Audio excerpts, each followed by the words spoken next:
Hello, I'm Chris Williams from Read Comics They're Bad For You, the name of my YouTube channel. Or if you're watching this on BitChute, the name of that channel is Comic Freak.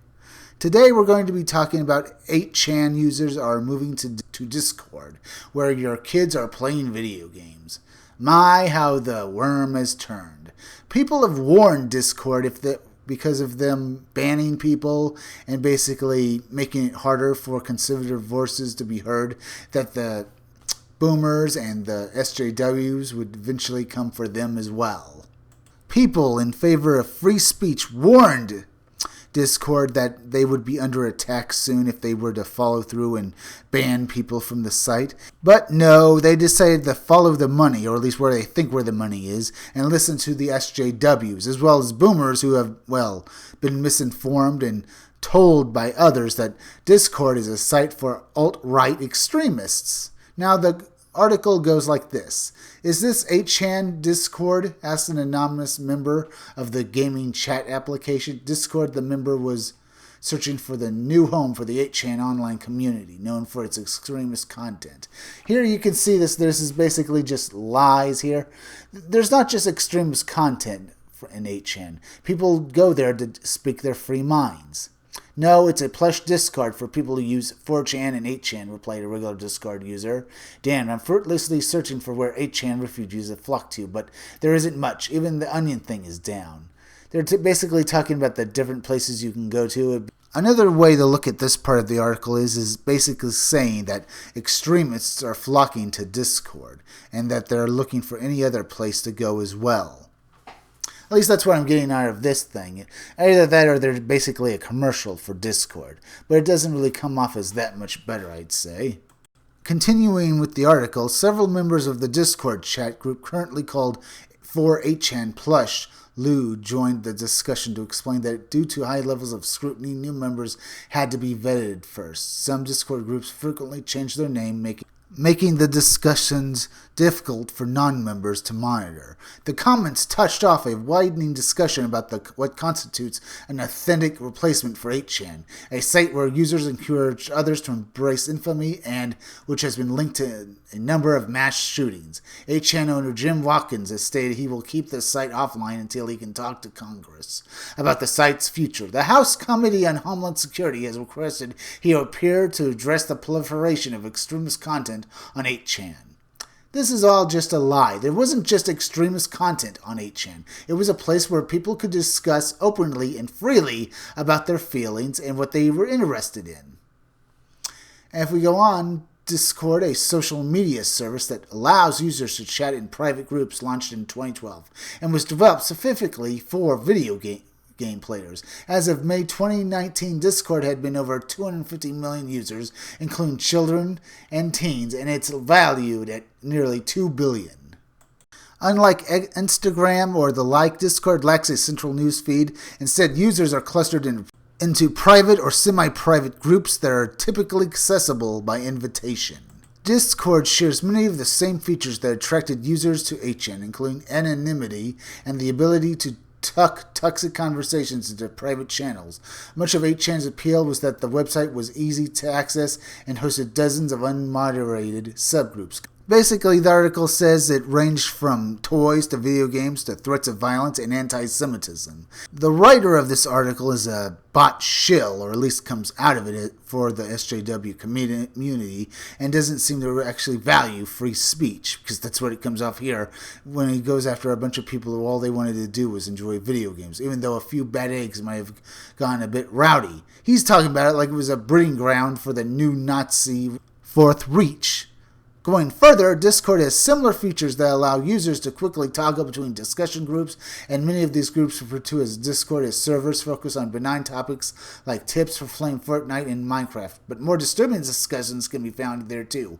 Once approved by a group moderator, often a simple process requiring a few clicks, minimal vetting, private rooms can open to have revealed extensive conversations about white nationalism, anti-Semitism, misogyny, violent pornography, animal abuse, and sympathy for members of the Nazi Party. Discussions can occur in groups adjacent to and often linked from chat rooms for children about popular video games. No, it doesn't. this ranges from all over the place, and yes, there probably are Nazis, and yes, there probably are people who talk about video games, but they have free speech, and they are allowed to do so. Because these people were in their own private chat rooms, huh? You can't even do that in private? CBS News found dozens of examples. One group called Cool Kids Club was established by members of Stormfront. According to some participants, Stormfront is an openly neo-Nazi and white supremacist hate group whose members allegedly posted to 8chan frequently.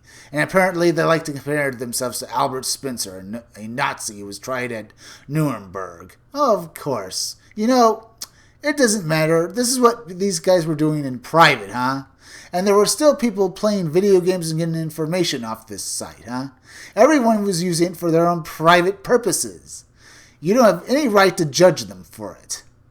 So what if there were guys comparing themselves to members of the Nazi Party? I don't care. There were also people basically using it as a site to look up on the best tips on video games. Continuing onward in the article, in one Discord chat room dedicated to fans of Gab, a social media website described by the Southern Poverty Law Center as a white nationalist friendly. No, it's not. Gab is a site dedicated to free speech and watching videos like YouTube without any of the censorship that YouTube is trying to bring in on it. The writer of this article clearly doesn't go on any of these sites, or he's a paid, opposition opponent to anything that's actually free speech. Going further in the article, a user expressed support for a few militant cells ready to form a coup against the United States government. I have predicted this happening before Trump was even elected, so don't even try to say that I'm just an anti-Trump or I will literally kill you myself, wrote the Discord user. The writer clearly trying to paint the users here as alt-right Nazis. And we go over how apparently some people like to compare themselves to members of the Nazi Party, like I mentioned earlier, but apparently groups who are writing articles mentioned that Discord can be linked to hate groups as well as doxing and, threats of violence. Now, Discord in response released that they are banning these people as soon as they are made aware of them. But because of what they've been doing by banning people, they've also banned people who are in favor of free speech. And because they made some, waves in defending free speech, they were banned by Discord. Like Count Jocula because he taught his dog how to do a Nazi salute for a joke. Continuing, the article even mentions that Discord can no longer keep up with banning people because groups will just, rearrange their names to keep from being banned. And as of this article, one such group is still active of this month.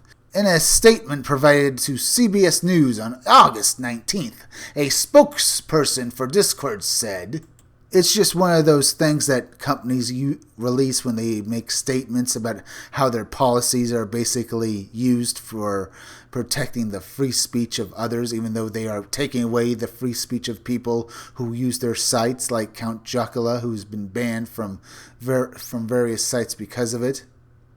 This is basically a Discord disclaimer for them to say that they are doing all they can.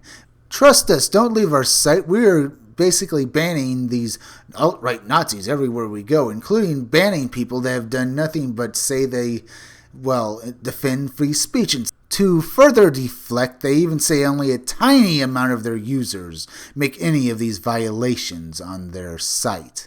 They're doing all they can to make sure that they can keep as many of their own users going to their site while banning anyone that says different. I wouldn't be surprised if they were banning people that were calling them out on this.